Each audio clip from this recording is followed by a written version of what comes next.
साथियों नमस्कार। यह वीडियो बिहार बोर्ड के इंटरमीडिएट एग्जामिनेशन 2023 की परीक्षा के लिए बिहार सरकार द्वारा जारी किया गया है। बिहार सरकार का जो बोर्ड है बिहार बोर्ड BSEB उसके द्वारा जारी किया गया है और ये जो है 12वीं NCERT पॉलिटिकल साइंस के पाठ्यक्रम पर आधारित है। बताते चलें कि इसमें 100 ऑब्जेक्टिव प्रश्न इस वीडियो में आपको कराए जाएंगे। परीक्षार्थियों, आपको 100 में से केवल 50 प्रश्नों को जवाब देने हैं। बता दूं, यदि 50 से आपने 51 क्वेश्चन किया तो ऊपर से जो 50 क्वेश्चन है उनको आपको जांच लिया जाएगा। 51 करने से आप परेशान ना होंगे। ये वीडियो 12वीं जो बोर्ड के परीक्षार्थी हैं जो पॉलिटिकल साइंस का परीक्षा देंगे उनके लिए, साथ ही साथ ये जितने भी प्रतियोगी परीक्षाओं में बैठने वाले छात्र हैं जिनको 12वीं NCERT पर आधारित पॉलिटिकल साइंस का एग्जाम देना होता है, तो वैसे छात्रों के लिए बहुत वीडियो उपयोगी होने वाला है।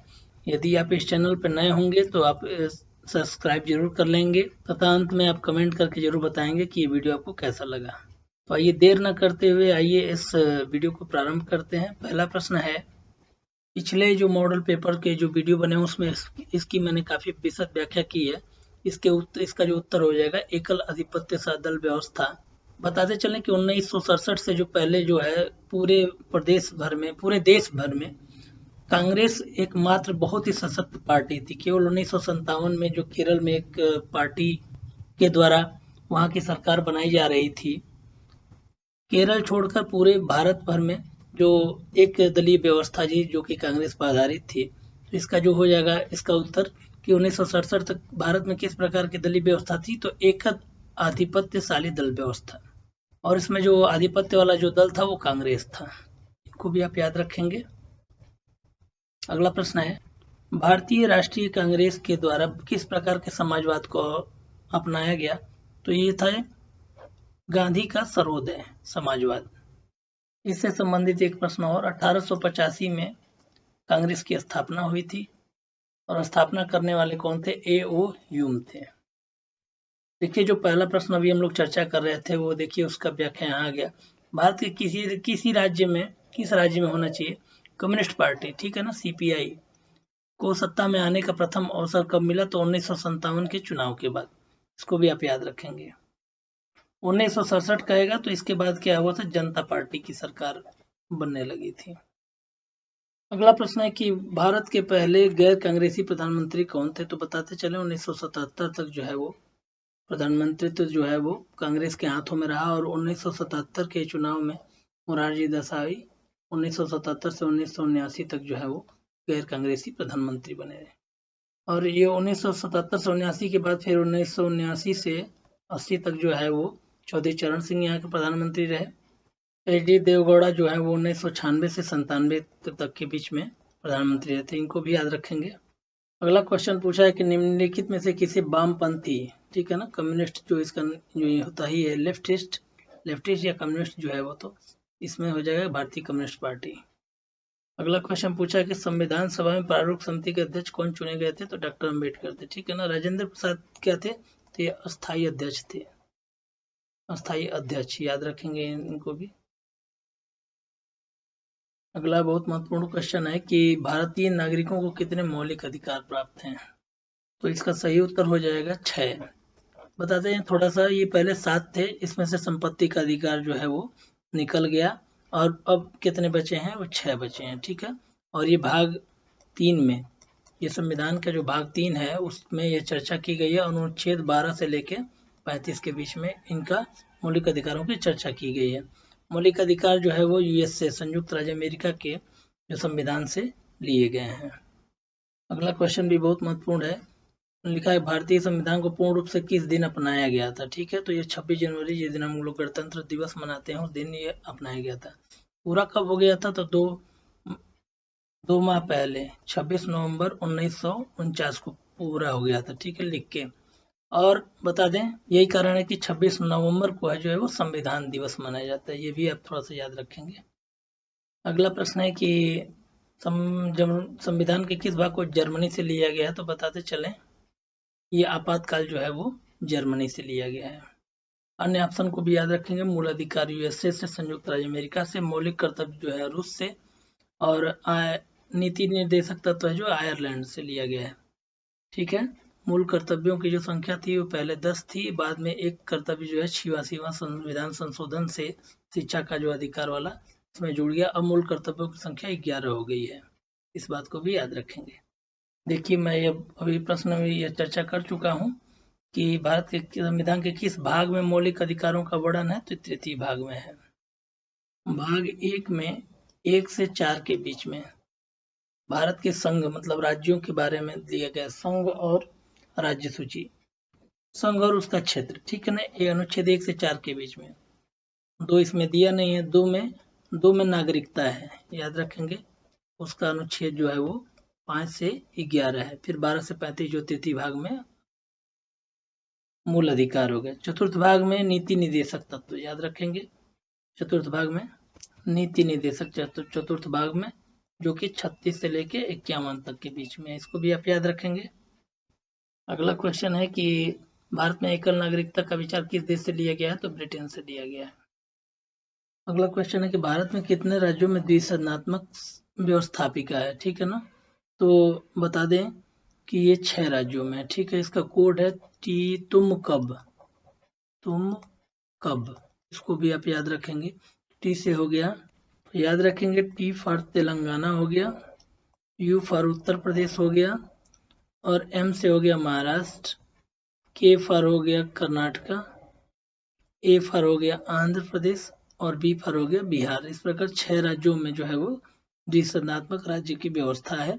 और ये जो विधान परिषद होता है वह उच्च सदन होता है तथा विधानसभा निम्न सदन होती है।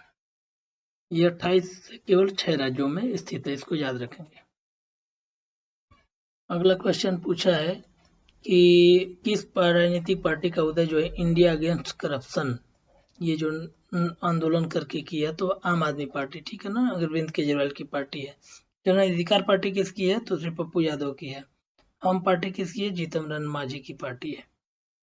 अगला क्वेश्चन पूछा है कि भारत में पहली महिला राज्यपाल कौन थी, तो ये सरोजिनी नायडू थी, और ये उत्तर प्रदेश की राज्यपाल थी। विजय लक्ष्मी पंडित जो है वो संयुक्त राष्ट्र महासभा में की अध्यक्ष रह चुकी हैं, ठीक है। कि सुचेता कृपलानी पहली महिला मुख्यमंत्री रह चुकी हैं। एनी बेसेंट ने सेंट्रल हिंदू स्कूल की स्थापना की थी बनारस में, तथा ये थियोसॉफिकल सोसाइटी की सदस्य रह चुकी हैं। अगला क्वेश्चन पूछा है कि किस देश का संविधान जो है विश्व का सबसे बड़ा संविधान है, तो बता दें कि ये भारत का है, ठीक है ना। और भारत का जो संविधान है लिखित है, लचीला है और सबसे बड़ा है, इसको भी याद रखेंगे। देखिए अभी मैंने क्वेश्चन पर चर्चा किया, देखिए वो क्वेश्चन आ चुका है कि संयुक्त राष्ट्र संघ महासभा की पहली महिला अध्यक्ष कौन थी, जो भारतीय थी, वो हो गई विजय लक्ष्मी पंडित। ये जवाहरलाल नेहरू की जो बहन थी। अगला क्वेश्चन है कि संविधान की आत्मा किसे कहा जाता है, तो संविधान का आत्मा जो है, संविधान का जो पहला पेज है उधर, उसमें पूरा यह बताया गया कि संविधान की क्या क्या विशेषताएं हैं, जिसको हम प्रस्तावना कहते हैं, ठीक है ना। तो यही जो है संविधान की आत्मा के रूप में जाना जाता है। अगला क्वेश्चन है कि किसने मंडल आयोग की सिफारिशों को लागू किया था, तो बीपी सिंह, याद रखेंगे, 1990 के पास, जो उसमें प्रधानमंत्री थे। और मंडल आयोग पिछड़ा वर्ग के लिए, पिछड़ी जातियों के लिए आरक्षण की व्यवस्था के बारे में बनाया गया था। अगला क्वेश्चन है कि 103वां संविधान संशोधन क्या करता है, तो ये EWS जो इकोनॉमिकल वीकर सेक्शन है, जो गरीब सवर्ण है, उनके लिए ये आरक्षण की व्यवस्था करता है। अगला क्वेश्चन है कि विकास के साथ न्याय वाली जो व्यवस्था है वो कौन सी उसमें, तो 5वीं पंचवर्षीय योजना में ये था। अगला क्वेश्चन पूछा है कि स्वतंत्र भारत के पहले उप प्रधानमंत्री कौन थे, तो उप प्रधानमंत्री जो थे वो उप प्रधानमंत्री या गृह मंत्री ये थे सरदार वल्लभ भाई पटेल। है कि कौन सा संविधान संशोधन नगरीय स्वशासन से संबंधित, नगर पंचायत से संबंधित है, 74वां है, और 73वां जो है वो ग्राम पंचायत से, इसको भी याद रखेंगे। अगला क्वेश्चन है कि भारत में पहला नगर निगम कब स्थापित किया गया था, तो मद्रास नगर निगम 1688 में, इसको भी आप याद रखेंगे। अगला क्वेश्चन है कि भारत का राज्यसभा का सभापति कौन होता है, तो उपराष्ट्रपति होता है। ये जो है यह व्यवस्था किस में है, तो अनुच्छेद 64 में, इसको भी आप याद रखेंगे। वर्तमान समय में उपराष्ट्रपति जो है वो जगदीप धनखड़ हैं। 2 उपराष्ट्रपति ने अपना कार्यकाल 2 बार पूरा किया, ठीक है। 1952 से 62 राधाकृष्ण तथा 2007 से 2007 अगला क्वेश्चन है कि निम्नलिखित में से किसी संसद को संबोधित करने का अधिकार प्राप्त है, तो बता दें ये अटॉर्नी जनरल को। और ये अनुच्छेद 76 से संबंधित हैं और वर्तमान में जो है आर वेंकट रमनी है और इनको महान्यायवादी भी कहा जा सकता है। याद रखेंगे, अटॉर्नी जनरल को महान्यायवादी भी कह सकता है और ये भारत सरकार का सबसे बड़ा अपना वो निजी वकील होता है। अगला क्वेश्चन है कि अनुच्छेद 371 ए, बता दें 371 में ए बी सी डी ऐसा करके रहेगा तो वो पूर्वोत्तर के राज्यों से संबंधित होगा। इसमें देखिए पूर्वोत्तर का एक ही राज्य है, इसको आप याद रखेंगे, नागालैंड। अगला प्रश्न है कि किसकी सलाह पर राज्य का विधान परिषद जो, जैसा कि आपको मालूम है कि विधान परिषद जो है वो 6 राज्यों में स्थित है, तो ये वहाँ की विधानसभाएं जब नहीं चाहेंगी तो वहाँ पर विधानसभा को जो है वो समाप्त किया जा सकता है। अगला क्वेश्चन है कि धन विधेयक जो है प्रस्तुत किया जा सकता है, तो ये केवल लोकसभा में प्रस्तुत किया था, इसको भी आप याद रखेंगे। अगला प्रश्न है कि किस संस्था का, ठीक है ना, किस संस्था के पास संविधान की व्याख्या करने का अधिकार है, तो ये सर्वोच्च न्यायालय के पास है। सर्वोच्च न्यायालय का जो उल्लेख है वो, और बताते चलें कि सर्वोच्च न्यायालय का जो संविधान के अनुच्छेद 124 में इसका वर्णन किया गया है और इसमें एक जो होगा मुख्य न्यायाधीश तथा 30 जो है वो न्यायाधीश के रखने की व्यवस्था है, तो इनको भी आप याद रखेंगे। इस प्रकार कुल जो है 31 जो है वो न्यायाधीश होंगे। अगला है कि पंचायती राज जो है वो शामिल है, तो पंचायती राज में जो है वो राज्य सूची का विषय है, जैसे नगर पालिका या ग्राम पंचायत का जो है वो चुनाव है, चाहे उससे संबंधित जितने भी कार्य हैं वो राज्य सूची के विषय में है। समवर्ती सूची क्या होती है, जिसमें राज्य और केंद्र दोनों का हस्तक्षेप होता है, और समवर्ती सूची का विषय, केंद्र सूची में केवल केंद्र सरकार का हस्तक्षेप होता है, राज्य सूची में केवल राज्य सरकार का होता है, समवर्ती में दोनों का मिला जुला होता है। अगला प्रश्न है कि राज्यसभा जो है धन विधेयक को कितने दिनों तक रोक सकती है, तो केवल 2 सप्ताह 14 दिनों तक जो है वो रोक सकती है। अगला जो दिया है कि कौन सी समिति राजनीति के अपराधीकरण को के अध्ययन के लिए गठित की गई थी, तो ये जो थी लिंगदो कमेटी थी। और ये जो लिंगदो साहब थे ये 2001 से लेके 4 तक जो है वो भारत के मुख्य चुनाव निर्वाचन आयुक्त भी रहे और इसी दौरान इन्होंने अपना एक रिपोर्ट प्रस्तुत किया जिसको लिंगदो कमेटी की रिपोर्ट कहते हैं। वोहरा समिति का संबंध जो है 1993 के मुंबई बम धमाकों से संबंधित है और उन धमाकों में किन राजनेताओं द्वारा उस आतंकवादियों को कैसे संरक्षण मिल रहा है इस पर रिपोर्ट बनाने की बात की गई थी। और दिनेश गोस्वामी भी 1990 के पास में इन्होंने चुनाव में सुधार के लिए कमेटी बनी थी, उसके अध्यक्ष रहे और इन्होंने रिपोर्ट प्रस्तुत की थी। अगला क्वेश्चन पूछा है कि चुनाव के लिए आदर्श आचार संहिता कौन जारी करता है, तो चुनाव आयोग जो इलेक्शन कमिश्नर होता है वही जो है वो जारी करता है। अगला क्वेश्चन है कि संसद शून्यकाल संबंधित है, ठीक है, शून्यकाल का जो संबंध है वो संसद से होता है। संसद का सत्र चलता है तो उसमें जो क्वेश्चन पूछने का जो समय होता है उसको लेके शून्यकाल बताते चलें। जब संसद की जो कार्यवाही चलती है तो 12 बजे तक जो है प्रश्नकाल होता है सुबह, और 12 बजे से लेके 1 बजे तक दोपहर का जो समय होता है 12 से 1, तो इसी को हम शून्यकाल या 0 आवर कहते हैं। इसमें संबंधित सांसद जो है वो अपने प्रश्नों को पूछते हैं। अगला दिया कि राष्ट्रीय मानवाधिकार आयोग जो होता है NHRC इसको बोलते हैं, तो इसकी स्थापना कब हुई थी, तो सितंबर 1993 में हुई थी, इसको भी आप याद रखेंगे। अगला क्वेश्चन पूछा कि पंचायती राज व्यवस्था का सबसे महत्वपूर्ण स्तर कौन सा है, तो 3 स्तर होते हैं, त्रिस्तरीय जो पंचायत व्यवस्था है ये, और उसमें से ग्राम पंचायत जो पूछता है क्योंकि पंचायती राज्यों में 3 स्तरीय व्यवस्था कौन, तो ग्राम पंचायत, पंचायत समिति और जिला पंचायत। तो ग्राम पंचायत जो है सबसे महत्वपूर्ण और सबसे छोटी इकाई होती है। अगला क्वेश्चन है कि किस राज्य में पंचायती राज संस्थाएं नहीं है ना, तो ये हो जाएगा आपका मिजोरम। अगला क्वेश्चन दिया कि भारत में अंतिम रेल बजट कब प्रस्तुत किया गया था, तो ये सुरेश प्रभु जी द्वारा प्रस्तुत किया गया था और ये 2016 में प्रस्तुत किया गया था। उस समय तत्कालीन जो रेल मंत्री थे सुरेश प्रभु थे। अगला क्वेश्चन पूछा है कि अंतर्राष्ट्रीय मानव अधिकार दिवस कब मनाया जाता है, तो ये 10 दिसंबर को मनाया जाता है। तो अन्य ऑप्शन पर चर्चा कर लें। 1 मई को अंतर्राष्ट्रीय मजदूर दिवस मनाया जाता है, ठीक है, और 8 मार्च को अंतर्राष्ट्रीय महिला दिवस मनाया जाता है और 5 जून को जो है पर्यावरण दिवस। इसको भी आप याद रखेंगे, हो सकता है इन्हीं में से ऑप्शन बदल के पूछ दे। अगला क्वेश्चन पूछा है कि भारत में चुनाव आयोग का गठन कब हुआ था। चुनाव आयोग, चुनाव कराने वाली जो सबसे बड़ी समिति है उसको चुनाव आयोग कहते हैं और इसका गठन जो है वो 25 जनवरी 1950 को हुआ था। अगला क्वेश्चन है जो यूएनओ का जो स्थायी जो सुरक्षा परिषद होता है यूएनओ में, तो उसका जो अस्थायी सदस्य कितने हैं, तो 10 अस्थायी सदस्य होते हैं और उनका कार्यकाल कितना होता है, तो 2 वर्ष होता है। इसको भी आप याद रखेंगे। कुल सदस्य कितने होते हैं, 15 होते हैं। इसमें 5 अस्थायी होते हैं और 10 अस्थायी होते हैं। जो अस्थायी होते हैं और अस्थायी होते हैं उनको 2 साल के लिए चुना जाता है। अगला क्वेश्चन है कि कौन सी यूएनओ की एजेंसी नहीं है, तो बताते हैं WHO जो विश्व स्वास्थ्य संगठन होता है ये यूएनओ की एजेंसी नहीं है, शेष सभी है ना। चलिए अन्य ऑप्शन पे चर्चा करते हैं। WTO जो वर्ल्ड ट्रेड ऑर्गेनाइजेशन है, इसका जो मुख्यालय है वो जिनेवा में है, ठीक है ना, जिनेवा स्विट्जरलैंड में। इसको भी आप याद रखेंगे ट्रेड ऑर्गेनाइजेशन का। यूनिसेफ जो बच्चों के लिए जो संस्था होती है, तो उसका जो मुख्यालय है वो न्यूयॉर्क अमेरिका में है, ठीक है। और यूनेस्को का जो मुख्यालय है फ्रांस की राजधानी पेरिस में है। और WHO का भी बता दें ये भी जिनेवा में है, इसको भी आप याद रखेंगे। चलिए अगला क्वेश्चन है कि जो संयुक्त राष्ट्र महासभा है, ठीक है, तो इस महासभा को क्या कहते हैं, विश्व की लघु संसद भी कहते हैं, विश्व की लघु संसद भी कहते हैं। इस बात को भी आप याद रखेंगे। और ये 1 वर्ष में 1 बार जरूर होती है, ठीक है। और किस महीने में होती है, और ये सितंबर माह के तीसरे मंगलवार से शुरू होती है। इस बात को आप याद रखेंगे, ठीक है। और इसी महासभा की जो है वो 1 बार अध्यक्ष रह चुकी हैं जो विजय लक्ष्मी पंडित हैं। अगला क्वेश्चन है कि किस राज्य में जो है विधान परिषद नहीं है, तो हमने बताया तुम कब। देखिए इसमें राजस्थान नहीं आएगा, तो राजस्थान में नहीं है।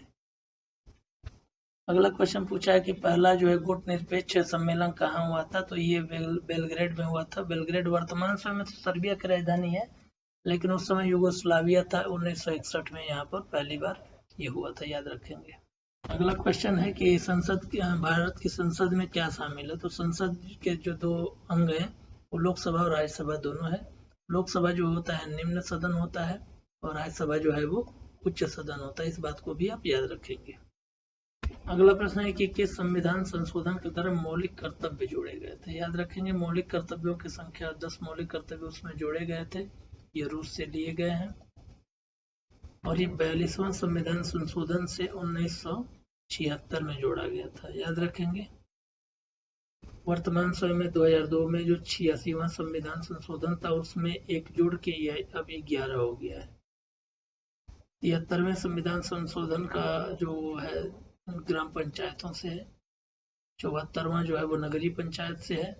44वां संशोधन में 300 का जो है वो संपत्ति का जो आधार था उसको कानूनी अधिकार बना दिया गया। अगला क्वेश्चन पूछा है कि लद्दाख जो है वो केंद्र शासित, तो लद्दाख या जम्मू कश्मीर दोनों की बात है, तो दोनों में से दोनों जो है 2019 में। 31 अक्टूबर याद रखेंगे, 31 अक्टूबर जो है किसका जन्मदिन है, सरदार वल्लभ भाई पटेल का। कमेंट करके आप जरूर बताएंगे कि ये वीडियो कैसा है और कहाँ से आप देख रहे हैं, किस जिले से। अपना जिले का नाम लिखेंगे या स्कूल का नाम लिखेंगे। अगला क्वेश्चन है कि शीत युद्ध। शीत युद्ध का मतलब है कि कोई मैंने कहीं कोई बिना हथियार का लड़ा गया, ठीक है। इसमें किसी की मृत्यु नहीं हुई, केवल ये मौखिक रूप से ये जबानी जंग और समाचार पत्रों और न्यूज के द्वारा ये लड़ा गया था। इसको कुछ लोग कहते हैं कि ये जो युद्ध है वो कागज के गोलों से लड़ा गया। तो इसमें 2 ध्रुव थे, एक जो है अमेरिका था और दूसरा ध्रुव जो था पूरब का वो सोवियत रूस था। अगला क्वेश्चन पूछा है कि भारतीय संघीय व्यवस्था में किसे, तो संघीय व्यवस्था में क्या है, केंद्र सरकार को जो है वो अधिक शक्ति प्राप्त है। एक प्रश्न की चर्चा हो चुकी थी कि जो सुरक्षा परिषद है उसमें कितने अस्थायी सदस्य होते हैं, तो 10 होते हैं। कुल कितने होते हैं, तो 15 होते हैं। 10 अस्थायी होते हैं और 5 अस्थायी मिला के 15। अगला दिया है कि इनमें से कौन सा गुटनिरपेक्ष आंदोलन से संबंधित नहीं थे, तो नहीं थे पूछा है, तो ये सुकर्णो इंडोनेशिया का राष्ट्रपति है, टीटो और नेहरू, ये जो है तीनों लोग संबंधित थे। यासर अराफात जो है वो इससे संबंधित नहीं थे। अगला प्रश्न पूछा है कि वैश्वीकरण का सामान्य अर्थ है, तो इसका अर्थ है अंतर्राष्ट्रीयकरण। अगला प्रश्न है कि दलित पैंथर्स नामक संगठन की स्थापना किस राज्य में हुई थी, तो ये महाराष्ट्र राज्य में हुई थी। अगला प्रश्न पूछा है कि निम्नलिखित में से किसको कांग्रेस के युवा तुर्क के रूप में जाना जाता है, तो ये चंद्रशेखर जी थे, जो कि प्रधानमंत्री भी बने थे। अगला प्रश्न पूछा है कि डॉक्टर श्यामा प्रसाद मुखर्जी किस दल के नेता थे, तो ये जनसंघ के संबंधित थे। ठीक है, इसको भी आप याद रखेंगे, भारतीय जनसंघ से। अगला प्रश्न पूछा है कि 1956 में राज्यों के पुनर्गठन का आधार क्या बनाया गया था, तो भाषा बनाया गया था, और भाषा के आधार पर गठित होने वाला पहला जो राज्य था वो आंध्र प्रदेश था। भौगोलिक क्षेत्र पर कौन कौन से राज्य बने, तो आपको बता दें, ये जो छत्तीसगढ़, सीजी और यूके उत्तराखंड और झारखंड है, ये भौगोलिक क्षेत्रों पर बने राज्य हैं। अगला पूछा है कि भारत में कुल कितने संघ शासित प्रदेश हैं, तो कुल 8 हैं, और कितने राज्य हैं, तो वो 28 राज्य हैं। तो इस तरह याद रखेंगे, 28 और 8 दोनों में 8-8 है, तो याद रखिएगा। अगला क्वेश्चन पूछा है कि तृतीय पंचवर्षीय योजना की अवधि क्या थी, तो ये 1961 से लेकर 66 तक की थी। ठीक है, 51 ये पहली हो गई, और 56 से 61 जो है वो दूसरी थी, और 61 से 66 तीसरी है। अगला दिया, सर्वप्रथम किस राज्यों ने राज्य की महिलाओं को पंचायतों में 50% आरक्षण दिया, तो ये बिहार राज्य इसका पहला उत्तर। अगला दिया कि तेलंगाना आंदोलन जो है किस राज्य से संबंधित था, तो तेलंगाना जो राज्य है वो है आंध्र प्रदेश से संबंधित था, और तेलंगाना की राजधानी जो हो गई हैदराबाद हो गई, और आंध्र प्रदेश की नई राजधानी बनी, उसका नाम है अमरावती। खूब भी आप याद रखेंगे। और ये 2 जून 1914 को ये बना था तेलंगाना राज्य। अगला प्रश्न पूछा है कि जो अंतर्राष्ट्रीय न्यायालय है उसके में कितने न्यायाधीश होते हैं, तो अंतर्राष्ट्रीय न्यायालय में जो है 14 न्यायाधीश होते हैं। अंतर्राष्ट्रीय न्यायालय का मुख्यालय जो है वो द हेग में है, याद रखेंगे, नीदरलैंड में। अगला प्रश्न है कि दूसरी दुनिया के देशों से आशय क्या है, तो कम्युनिस्ट जो देश होते हैं, जो रूस और चीन है ना, मिला के याद रखेंगे। अगला दिया है कि संविधान ने किस भाषा को राजभाषा का दर्जा दिया है, तो वह हिंदी को दिया है। 14 सितंबर जो है वो 14 सितंबर 1949 याद रखेंगे।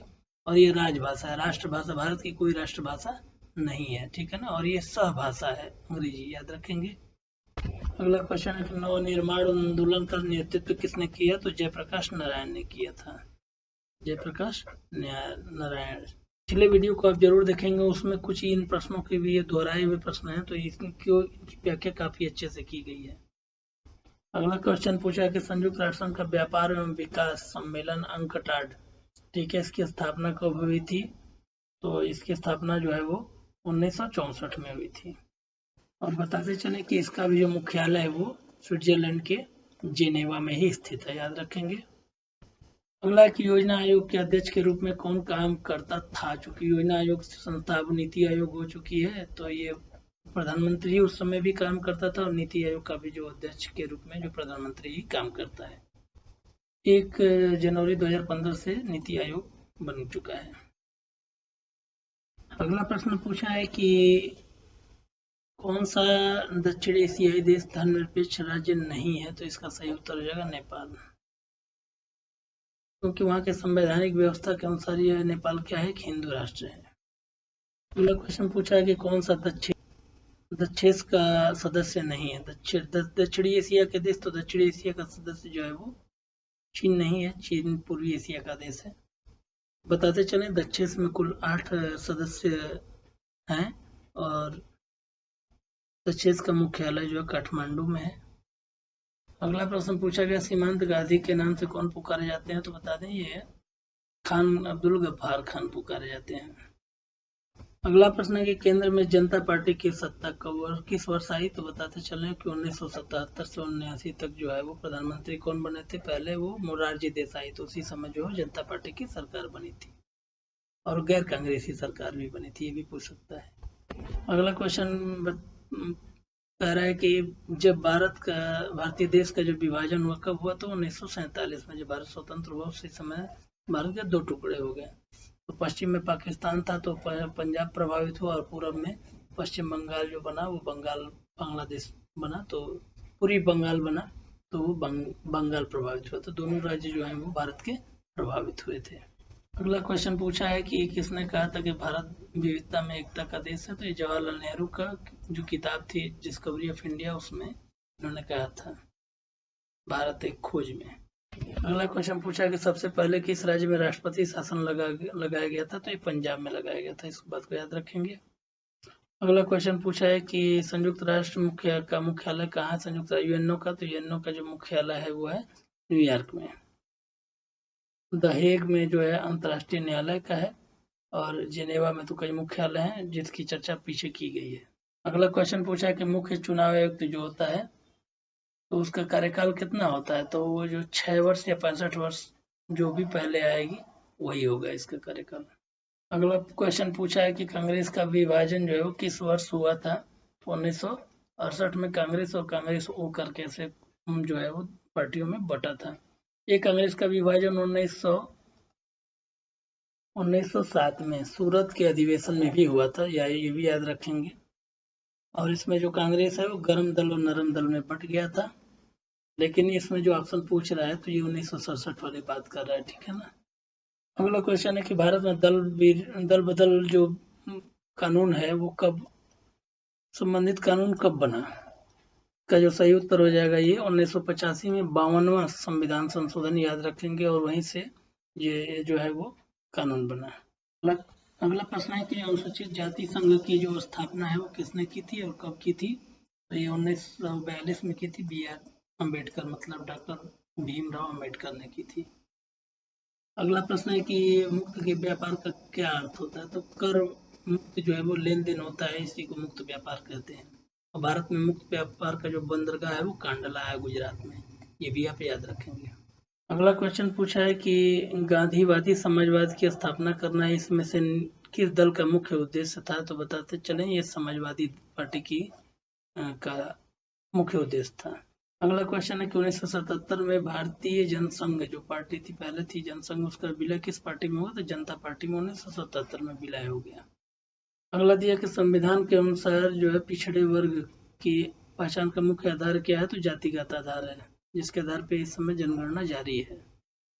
अगला है कि उल्फा एक आतंकवादी संगठन है, ये कहाँ सक्रिय है। तो भारत के असम राज्य में सक्रिय है, या पूर्वोत्तर भी कह सकते हैं, लेकिन असम में ज्यादा इसका प्रभाव था। अगला प्रश्न पूछा है कि भारत में हरित क्रांति के जनक कौन थे। तो ये डॉक्टर एम एस स्वामीनाथन। पिछले वीडियो में काफी इस पर चर्चा की गई है, तो उसको देखना न भूलें। अगला क्वेश्चन दिया कि भारत को एक धर्मनिरपेक्ष राज्य घोषित किया। धर्मनिरपेक्ष का मतलब कि राष्ट्र का कोई धर्म नहीं होगा। तो ये मूल संविधान में ही ये चर्चा की गई धर्मनिरपेक्षता की। अगला क्वेश्चन पूछा है कि भारतीय किसान यूनियन की स्थापना को किस राज्य में हुई थी। तो उत्तर प्रदेश राज्य में, इसको भी आप याद रखेंगे। अगला दिया कि ताड़ी विरोधी आंदोलन जो है वो, ताड़ी विरोधी आंदोलन की शुरुआत जो है भारत के आंध्र प्रदेश राज्य से शुरू हुई थी, याद रखेंगे। अगला क्वेश्चन पूछा है कि 1951 में कांग्रेस से अलग होकर आचार्य कृपलानी ने किस पार्टी का गठन किया था। तो प्रजा सोशलिस्ट पार्टी, याद रखेंगे।